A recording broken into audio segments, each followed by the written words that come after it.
श्री स्वामी समर्थ. आजचा हा व्हिडिओ शेवटपर्यंत नक्की पहा, कारण आज आपण अशा एका विशेष सेवेबद्दल माहिती जाणून घेणार आहोत, जी उद्या 18 जून रोजी आलेल्या पवित्र गुरुपुष्यामृत योगापासून सुरू केली जाते. अनेक भक्त वर्षभर या दिवसाची वाट पाहत असतात, कारण धार्मिक मान्यतेनुसार गुरुपुष्यामृत योग हा अत्यंत शुभ योग मानला जातो. आपल्या घरात अनेक वेळा अडचणी येतात. काहींची नोकरी लागत नाही, काहींचा व्यवसाय नीट चालत नाही, काहींवर कर्जाचा भार वाढलेला असतो, काहींना घरात सुख शांती नसल्यासारखे वाटते. काही लोक खूप मेहनत करतात पण अपेक्षित यश मिळत नाही.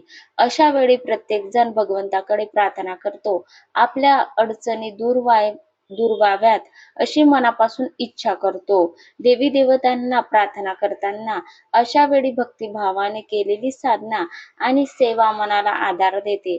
भगवान विष्णू, माता लक्ष्मी आणि कुबेरदेव यांची कृपा मिळावी या भावनेने अनेक भक्त गुरुपुष्यामृत योगाच्या दिवशी विशेष काही सेवा सुरू करतात.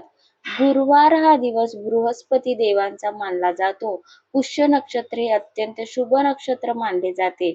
जेव्हा गुरुवार आणि पुष्य नक्षत्र यांचा संयोग होतो, तेव्हा गुरुपुष्यामृत योग तयार होत असतो. म्हणून या दिवसाला विशेष महत्त्व दिले जाते. अनेक लोक या दिवशी सोने किंवा चांदी घेतात. काही लोक चांदीची निरांजने घेतात. काही जण देवघरासाठी नवीन वस्तू घेतात. घरी लागणाऱ्या, ज्यांच्या देवघरात एखाद्या देवतेचा फोटो किंवा मूर्ती नसते, ते आणतात. पण गोष्ट लक्षात ठेवा, प्रत्येकाला सोने चांदी घेणे शक्य नसेलच, तर यापैकी कोणतीही वस्तू तुम्ही घरी आणू शकता. मग बाळकृष्ण मूर्ती असो, स्वामी समर्थ महाराजांची मूर्ती सुद्धा आणू शकता, अन्नपूर्णा मातेची मूर्ती आणू शकता. म्हणून जर तुम्हाला सोने चांदी घेणे शक्य नसेल तर काळजी करू नका. चांदीची निरांजनेच घेतली पाहिजे असे काही नाही. घरात लागणाऱ्या कोणताही स्वच्छ मोठा दिवा या सेवेसाठी वापरू शकता, कारण या सेवेला आपल्याला दिवा लागणार आहे. भगवान भक्ती पाहतात, वस्तूची किंमत पाहत नाही. अधिक महिन्यात जर कोणाला सेवा साधना जप दान करता आले नसेल, तर त्यांनी देखील या दिवसाचा लाभ घ्यावा. या दिवशी आपण त्या सेवा करू शकता, कारण हा दिवसही अत्यंत शुभ मानला जातो. श्रद्धेने केलेले नामस्मरण कधीही वाया जात नाही, असे आपले शास्त्र सांगतात, महात्मे सांगतात. या दिवशी सकाळी आपल्याला लवकर उठायचं आहे. सूर्याला जल अर्पण करायचं आहे. सूर्याला 1 लोटा अक्षदा, फुले टाकून, कुंकू टाकून ओम घृणाय नमः या मंत्राचा जप करत सूर्याला 1 लोटा पाणी अर्पण करायचं आहे. देवघर स्वच्छ करावे. तांब्याने 1 लोटा पाणी अर्पण केल्यास नक्कीच त्याचा खूप चांगला अनुभव येतो. देवासमोर दिवा लावावा. भगवान विष्णू, माता लक्ष्मी, कुबेरदेव यांचे स्मरण करावे. स्वामी समर्थ महाराजांचा जप करावा. आपल्या घरातील सर्वांच्या सुख शांतीसाठी प्रार्थना करावी. आज आपण जी सेवा जाणून घेणार आहोत ती म्हणजे 12 फुलवातीची विशेष सेवा आहे. ही सेवा एकूण 24 दिवसाची आहे. पहिल्या 12 दिवसाची फुलवात वाढवत न्यायच्या आणि नंतर 12 दिवसात कमी करत न्यायच्या, अशी ही सेवा आहे. फक्त पहिल्या दिवशी म्हणजे गुरुपुष्यामृत योगाच्या शुभ दिवशी शुभ वेळेत सेवा सुरू करायची आहे. या दिवशी सूर्योदयापासून तर सकाळी 11:35 पर्यंत सेवा तुम्ही करू शकता. हा वेळ योग्य मानला जातो, कारण या वेळेपर्यंत 11:35 ही सेवा तुम्ही करू शकता. सूर्योदयापासून तर 11:35 पर्यंत गुरुपुष्यामृत योगाचा वेळ आहे. त्यानंतर पुढील दिवसामध्ये तुम्ही कोणत्याही वेळी या सेवा करू शकता. एक योग्य वेळ ठरवून त्या वेळेला सेवा करायची आहे. या सेवेदरम्यान शक्य असल्यास मांसाहार टाळावा. सात्विक राहण्याचा प्रयत्न करावा. शक्यतो मांसाहार करूच नका. देवाचे नामस्मरण करावे. राग भांडण कडू कोणाशीही बोलू नये. जर काही कारणामुळे बाहेरगावी जावे लागले किंवा महिलांना मासिक पाळी आली, 1-2 दिवस झाल्यानंतर मासिक पाळी आली असेल तर पूर्णपणे सोडू नये. जिथे सेवा आपली थांबली असेल तिथून पुन्हा सुरू करू शकता. नव्याने सुरू करण्याची गरज नाही. पुन्हा पहिल्या दिवसापासून सुरुवात करण्याची गरज नाही आहे. अनेक भक्त विचारतात की सेवा कशासाठी करायची, तर धार्मिक मान्यतेनुसार नोकरीतील अडचणी दूर व्हाव्यात, व्यवसायात प्रगती व्हावी, कर्जातून बाहेर पडण्याचा मार्ग मिळावा, घरात सुख शांती राहावी, आर्थिक स्थिती सुधारावी आणि भगवान विष्णूची कृपा मिळावी या भावनेने ही सेवा केली जाते. आपल्याला ही सेवा करून खूप सारे पैसे मिळणार असे नाही, पण आपल्याला नशिबाची साथ असण्यासाठी या सेवा कराव्या लागतात. म्हणून विष्णूची कृपा मिळावी यासाठी ही सेवा करायची आहे. आता जाणून घेऊया या सेवेची संपूर्ण पद्धत. लक्षात घ्या. आता जाणून घ्या या 24 दिवसाच्या विशेष 12 फुलवातीची सेवेची संपूर्ण माहिती. सर्वात आधी एक गोष्ट लक्षात ठेवा, ही सेवा श्रद्धेने करायची आहे. घाई किंवा गडबडीमध्ये करायची नाही. मन शांत ठेवून भगवंताचे स्मरण करत करायची आहे.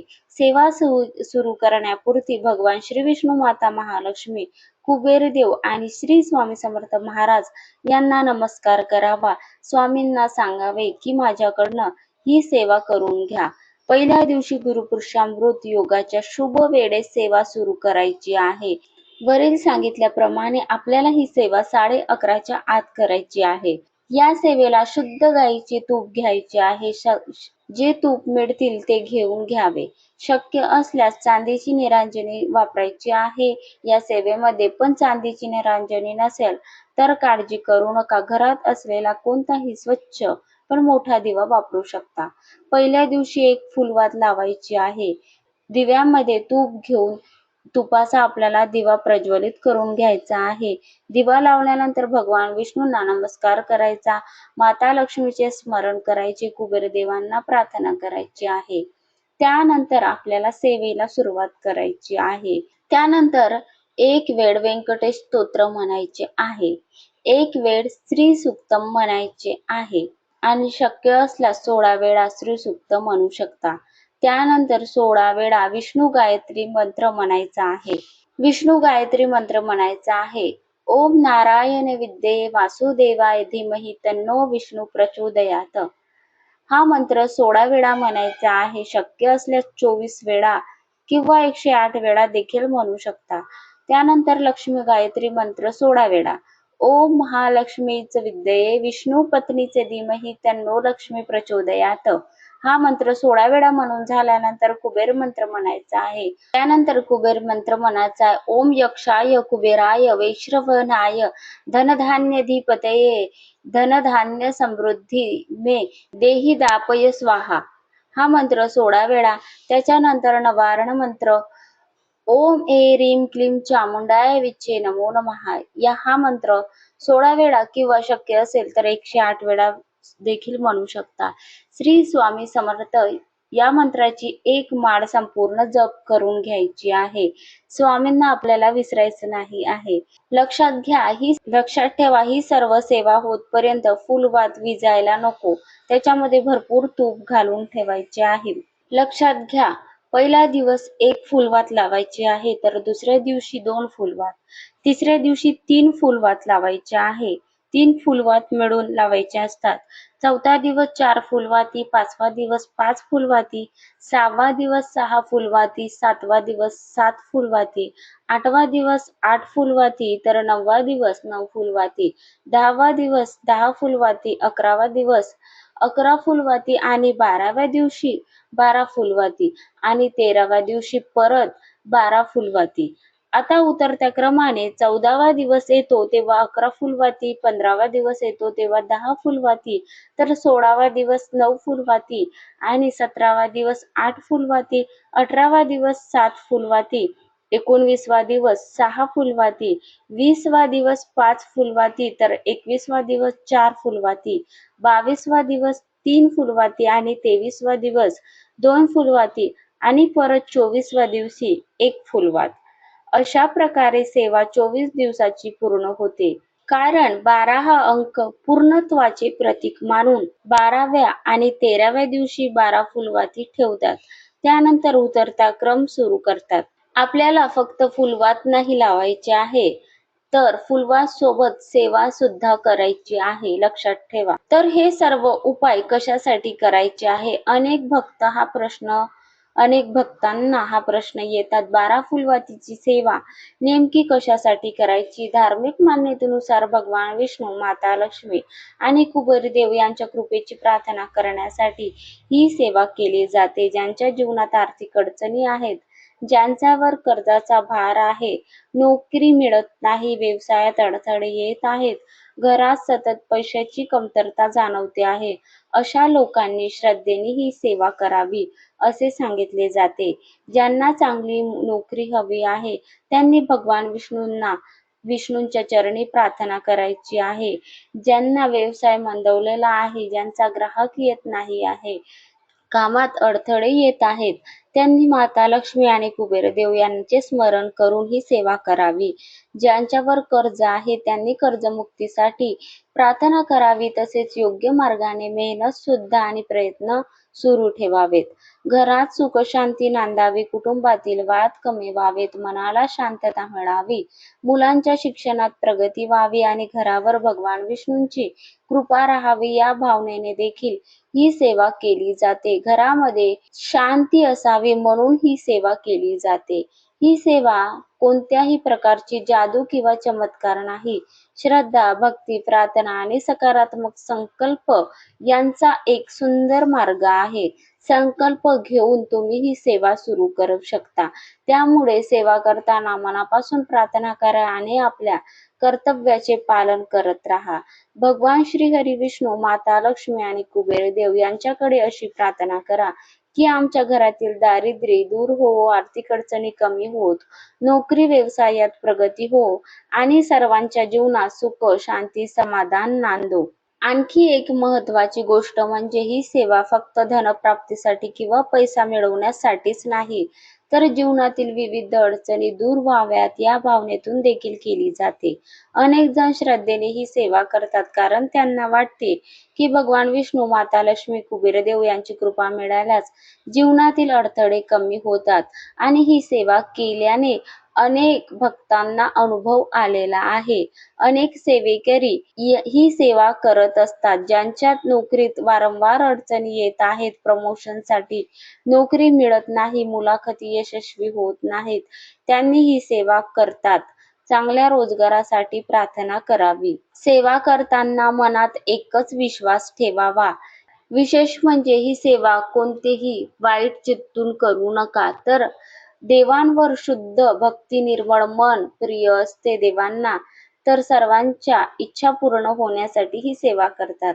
या 24 दिवसाच्या काळात शक्य असल्यास दररोज भगवान विष्णूचे नामस्मरण करावे. ओम नमो भगवते वासुदेवाय हा मंत्र जपावा. तुळशीला पाणी अर्पण करावे. संध्याकाळी देवांसमोर दिवा लावावा. कपूर लावून आरती करावी. सेवा करताना मनात एकच विश्वास ठेवावा की माझ्या परीने श्रद्धेने सेवा करत आहे. बाकी सर्व भगवान विष्णूच्या इच्छेवर सोपवत आहे. स्वामी समर्थ महाराजांच्या इच्छेवर सोपवत आहे. धार्मिक मान्यतेनुसार गुरुपुरुषामृत योग हा असा शुभ योग मानला जातो की या दिवशी सुरू केलेली साधना दीर्घकाळ स्मरणात राहते. म्हणूनच अनेक भक्त वर्षभर या दिवसाची वाट पाहतात. ज्यांना अधिक महिन्यात सेवा करता आली नाही, त्यांनी ही संधी सोडू नये.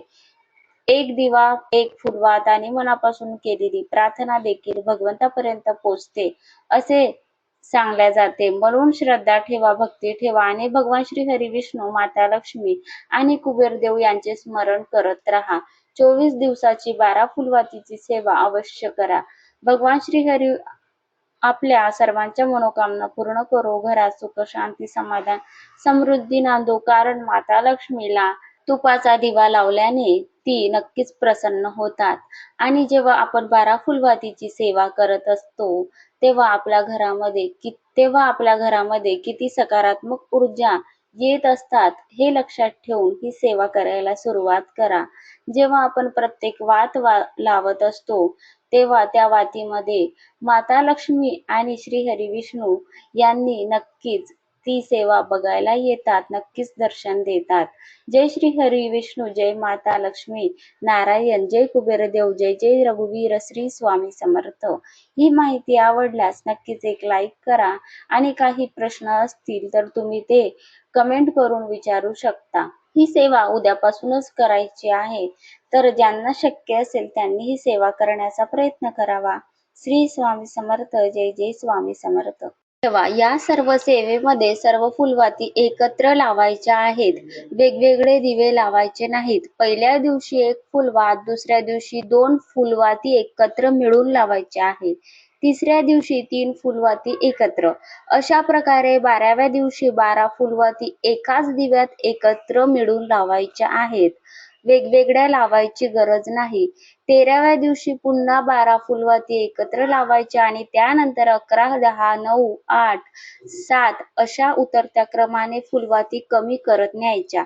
सर्व फुलवाती शुद्ध गाईच्या तुपामध्ये ठेवून एकाच दिव्यात एकत्र प्रज्वलित करायच्या आहेत. एकत्र वेगवेगळ्या दिवे लावायचे नाही आहे. एकत्र मिळून जसं आपण दोन वाती एकत्र लावतो तशा संपूर्ण 12 फुलवाती एकत्र मिळून लावायच्या आहे. चांदीची निरांजनी असेल तर उत्तम, नसेल तर घरातील कोणताही स्वच्छ मोठा दिवा वापरू शकता. ही संपूर्ण सेवा श्रद्धेने आणि भक्तिभावाने करायची आहे. ज्या दिवशी जितक्या फुलवाती असतील त्या सर्व एक फुलवाती एकत्रच लावायची आहे. संपूर्ण माहिती सांगण्याचा प्रयत्न केलेला आहे. काही प्रश्न असतील तर विचारू शकता. श्री स्वामी समर्थ. जय जय स्वामी समर्थ. माहिती आवडली असेल तर नक्कीच एक लाईक करावा. तुम्ही सर्व व्हिडिओ बघता पण लाईक करत नाही, तर नक्कीच लाईक एक करावा. श्री स्वामी समर्थ. जय जय स्वामी समर्थ.